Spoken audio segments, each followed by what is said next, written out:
കണ്ടാൽ ആളറിയാത്ത ഈ രൂപത്തെ അറിയാതെ പോകരുതേ. ഹല്ലേലൂയ. ഗെത്സമനയിൽ യേശു പിടിക്കപ്പെടുകയായിരുന്നു. Praise the Lord. ഗെബദയിൽ യേശു തകർക്കപ്പെടുകയായിരുന്നു. ഗോൽഗോഥായിൽ യേശു പ്രാണനെ വിട്ട് തറയ്ക്കപ്പെടുകയായിരുന്നു.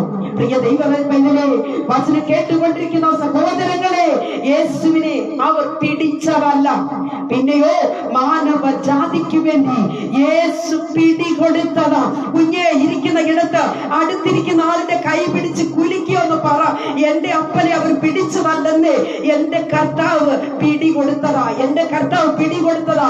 ഒന്ന് ഉറക്കെ പറയാമോ? എന്റെ കർത്താവ് പിടികൊടുത്തതാ, അവർ പിടിച്ചതല്ല. Hallelujah. Praise the Lord. Yeshu പിടികൊടുത്തത് എന്തിനു വേണ്ടിയാണെന്ന് മനസ്സിലാക്കിക്കൊള്ളണം. അവന്റെ ബലഹീനത നിമിത്തമല്ല, പിന്നെയോ നമ്മുടെ ബലഹീനതയിൽ നമ്മെ വിടിവിക്കേണ്ടതിന് വേണ്ടിയാണ്. പ്രിയ ദൈവജനമേ, ഹല്ലേലൂയ. Praise the Lord. പ്രിയരെ, യഹൂദന്മാർക്ക് ഒറ്റ ഡിമാൻഡേ ഉണ്ടായിരുന്നുള്ളൂ. എന്താണെന്നറിയാമോ? അവരുടെ ഡിമാൻഡ് ബർബാസിനെ ഞങ്ങൾക്ക് വേണം, യേശുവിനെ ക്രൂശിക്കാം. ഹല്ലേലൂയ.